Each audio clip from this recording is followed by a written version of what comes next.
Okay. I'm going to do a short chair sequence today, so there's no requirement to be up and down on the floor all the way down. The nice thing about doing a chair sequence is that it's especially good if you're concerned about keeping your head and your heart nice and high above the hips. Don't mistake chair yoga for being easy. It doesn't mean that it's not difficult or challenging. It just means that it's challenging in a different way. I'm sitting in a little chair today. I've got 2 blocks and a blanket. I also have, I don't like to sit on my chair just like it is. So if you're like me and you have an uncomfortable chair, take a second, add a little blanket on it. One of the other things, I'll turn sideways for a second so that you can see this. I do have my chair on top of my yoga mat to prevent slipping. If you're doing this at home on a carpet, you probably don't need to worry about it. But depending on, I have a nice kind of flat back chair, so I can sit pretty well in my chair. But sometimes if you're sitting in a chair and you feel like you don't have any support for the back, a great option is to take your yoga mat, which we don't necessarily need today because we're not on top of it, roll it and place it behind you. I do have a little strap on mine to keep it there. Scooching this behind you helps give you a little more support. You can feel the shoulder blades have something just to rest into. Give it a try if you haven't tried sitting with the yoga mat behind you. It's kind of a nice little support for the hips. The chest naturally rolls back and softens into it. So start by finding a comfortable seat. Feet should be out in front, flat on the floor. If you are a little bit on the short side, don't be afraid to take 2 blocks and place them underneath. Deliberately roll the shoulders down and back, rest the hands anywhere you want to. Reach tall through the crown of the head, tuck the chin a little bit and find a place where the floor and the chin feel parallel. With the mat behind you, you have a little bit of that awareness of the 3-dimensional breathing all the way around the rib cage. Soften the shoulders, soften the elbows. And take a minute to just prepare for practice, set an intention for yourself, whatever that may be today. And I'll turn my mat back so I can face you for the rest of the practice. And it's fine if you take the mat down, put it back when you need it, move it as much or as little as possible. All right, we'll start with some easy twists. There are a couple different ways that you can do this. You can stay in the forward position of your chair. You can also turn sideways on the chair. Inhale, arms up overhead, reach tall. We're reaching from those bottom ribs nice and tall. We'll spiral to the left. One hand can come down either to the chair itself. The other hand can come to the legs. Look at your knees. What's going to happen is one knee is going to stick way out beyond the other. Keep the knees level. That keeps the hips level. So we're really just twisting from the spine. Inhale, tall through the crown of the head. Exhale, spiral. And gaze around. Slowly come back to center. Same thing, other side. We'll inhale, nice and tall. Reach the arms up, feet flat on the floor. Exhale, spiral around to the right. Hands can be anywhere you need to, on the chair, on the side. Inhale, lift and reach. Exhale, spiral around. Take a peek at those knees. Left knee might be popping out beyond the right. Take a second to level those out. That helps keep the hips together. Support the low back.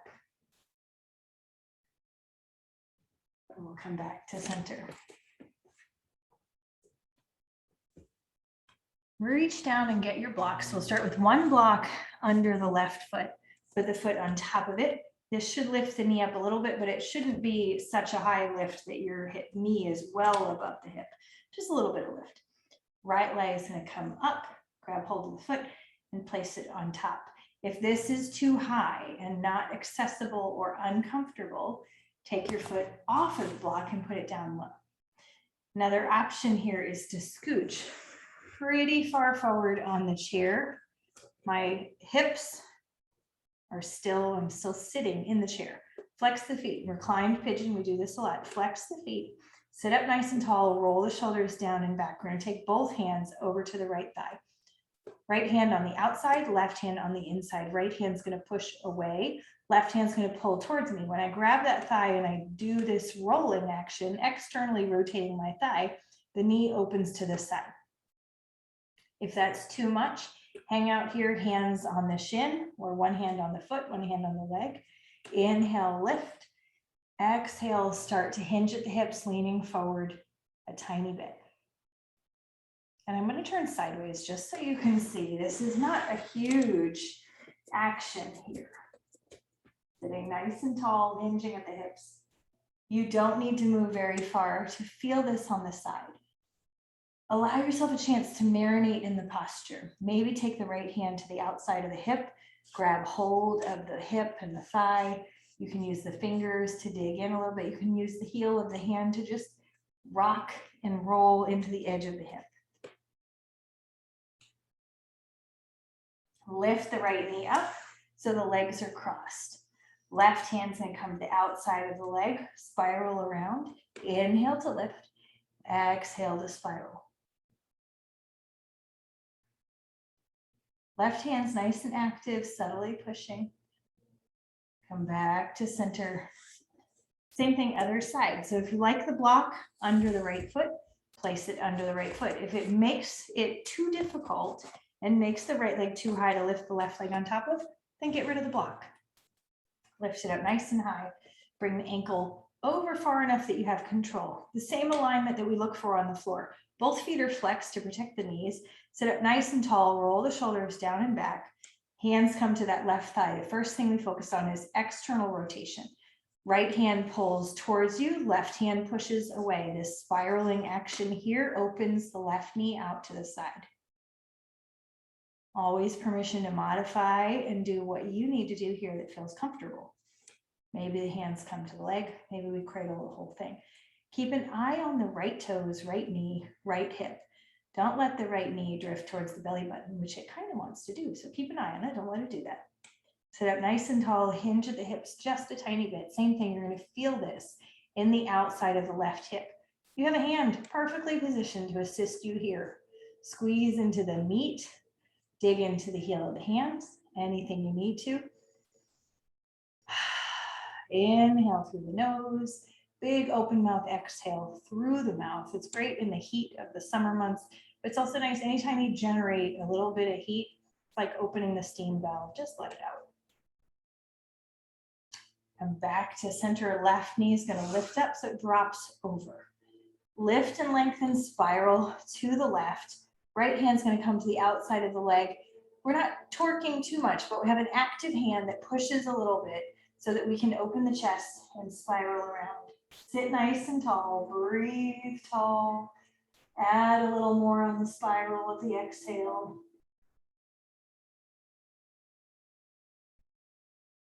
Come back to center. Both feet come back down to the floor. All right. I'm going to take our blocks, stand them up. You can use with 1 or 2 blocks. I like using 2 because I don't have to keep moving the other blocks. And we'll just take them. I have them a little bit tall so that I can put my feet on the skinny edges. Reach down and grab your strap. I have a particularly long strap this morning, so I have a 10-foot strap. It does not matter how long your strap is. The important thing is that you don't hit yourself with it. So fold it in half. In my case, mine's so big, I'm going to fold it in half one more time.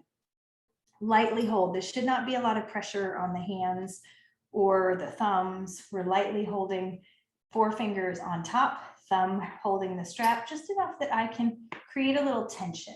When I create a little tension and pull the strap apart, I feel activation through these collarbones here. So I'm holding these apart. Lift the belly, pull on the strap. We're going to inhale the arms all the way up. Watch the turkey timer on the belly. Reach from the bottom ribs. We'll tilt a little bit to the right. Keep the tension on the strap the same. We're still pulling the strap apart. We'll come back to the center, over to the left side. Lift and lengthen through that top arm, pull the left arm. Be mindful about any tension that you feel in the shoulders themselves. Try to keep the shoulders level. One more time, both sides. We'll take it over to the right. Lift through that top arm, pull with the other arm. Keep them level. They want to roll a little bit. Try to keep them together. Back through center, over to the left side. All right, this time we're going to take the hands and lower them down to the knees. slow and easy, and back up. Slow and easy. Inhale, lift. And exhale to drop. Inhale to lift. This time bend and see if we can bring the strap behind. And back up. Same thing here, 2 or 3 times. Down and up. Ask yourself what's going on with that lower back. Is it responding to the hands being somewhat behind the back? And if it is, hug the belly in, scoop the tailbone subtly towards your knees. That's going to help keep that turkey timer in the right spot. Knee touches 3 times, down and up, down and up. Last one, down and up. Let the strap come all the way down. Scooch far enough back in your chair that you feel fully supported. I've been sitting pretty far out. I have about a hand's length under my thighs away from the chair. I'm going to scooch back so that I feel well seated in my chair. Walk the little blocks back a tiny bit. So nice and tall. One leg at a time. We're going to take the leg over to the side, toe touch down, come back up, come to the inside, toe touch down. So take a few times, lifting the knee, moving it across, dropping it down. Lifting the knee, moving it out, dropping it down. 2 more if you can do it. Drop it down. And then let it come to rest right here. You're going to feel that in a couple places. One is right here in the hip crease itself, and the other may be the quad. Give yourself a break between those rounds. We're sitting. That doesn't mean that it's easy. It's an active practice that we have taken off of the floor and put in our chair. So we're still working. Left leg this time. We're going to take it off to the side. Try to hold the leg in the same shape. We lower the knee down to touch. We lift the knee up. We move the knee to the center. We lower the foot down. We lift it up. So it's a little tiny motion. Try to keep it as slow as you need to go in order to move everything together. Last one. Bring it up and down, up, back to the block, and rest. Assess what you feel. It may feel nice here to take those thumbs and to massage the hip crease here. One of the biggest practices that we can work on in the chair and anywhere else for our yoga practice is integration of the core. One block. We're going to take one block and stand it up nice and tall. The second block, we're going to bring in between the thighs, and it's up to you. You can lay it down nice and easy. You can put it between the knees. You're also welcome, if you'd like to try, to put it between the shins. Doesn't matter where exactly you put the block. As most things, the principle of holding a block closer to the body makes it more like body weight. The further away from the body we move the block, the more challenging it is. So play with it wherever you want to try it. I will try it down here today. Hug the belly in, scooch forward enough that we can swing our feet over this block. Don't be afraid to hold on to your chair. Okay, hang on nice and tight. What we want to do is lift the knees, sweep them over and touch them down and pause. Lift the knees, sweep them over, touch them down and pause. What we don't want to do is use our torso to do that. If we lean back and lift the legs, we're really just using the torso. So we're going to try and stay upright and use the abs here. Hold on to the chair. Come up on those tippy toes, squeeze the legs together and see if we can lift the knees up, swivel and drop. And it'll take a couple times to just get a feel for it. Lift the knees up, swivel and drop. Lift the knees up, swivel and drop. There is a little bit of lean that happens in order to do this so that you can pick them up. See how it feels. You don't need to do very many. Come back to center. Feet can rest flat on the floor. Scooch forward a little bit so that you're almost off the chair. Hinge at the hips. Arms are going to sweep out. Inhale, out in front. Wrap the armpits towards the face. Reach. Let the head be nice and long, lifting through the crown. Then sweep the arms all the way back as we hinge up. Exhale to squeeze. Inhale to open and sit up straight. Exhale to hinge and squeeze, reaching away. This should feel really aware in the back body, and slowly come back. Maybe close the eyes, see if you can find a rhythm here.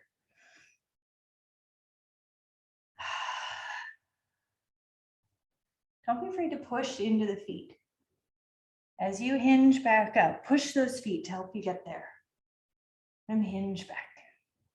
Last one. Let the hands come down. Push the chest all the way back up. All right, so one of the reasons that we're in the chair is to avoid having the head below. So we're going to plant the feet on top of the blocks and hinge a little bit forward. Scooch the butt back in the chair. See if we can fold forward and let belly and thighs all rest together. Ask yourself how this feels. Can you release the arms down? Soften the fronts of the shoulders. Let the head drop.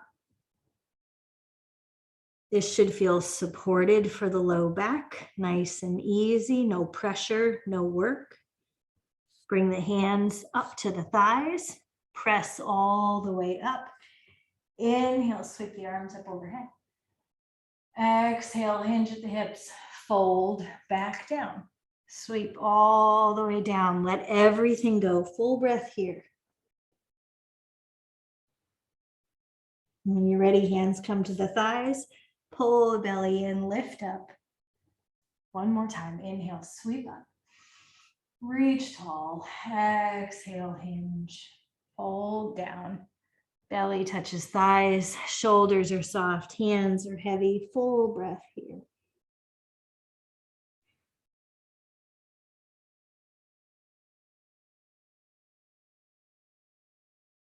Bring the hands back to the thighs, hinge at the hips, come back up to seated shape. Move the blocks off to the side. And ask yourself if you want to sit in the chair for Shavasana, you can sit. If you wanted to recline, you could recline. If you feel like this was all you needed, just a little bit of active practice, you can take a Shavasana later. If you do take a Shavasana in the chair, I'll turn sideways. One of the things we want to make sure we support is the low back. So it may feel nice to just take an active seated shape. We can soften into the support that we have. Shavasana, like any other posture, is a posture with a foundation. The foundation is the part that builds success. So if you sit down and you feel strain in the tops of the thighs or in the hip crease, use your props to lift those little feet up. If you happen to have a bolster or a couch cushion or a pillow, you can always place that in your lap. Hug it in close enough that your belly can rest. Let the elbows rest. Let the shoulders drop down. Give yourself permission to play. Maybe you find that you like the hands over top. Sit up nice and tall. Roll the shoulders down and back. And even if you spend no more than just a few moments breathing, try to clear the mind of the rest of the day, of the tasks and the to-dos, and focus simply on breathing.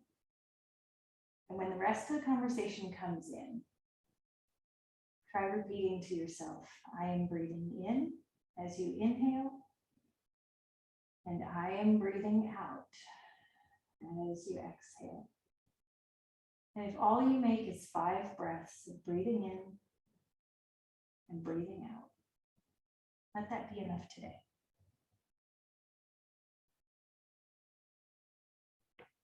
Thanks for taking a little chair sequence with me. I hope it helped energize you and reminded you that sometimes doing what we can is more important than doing what we think we should. Thanks for being with me.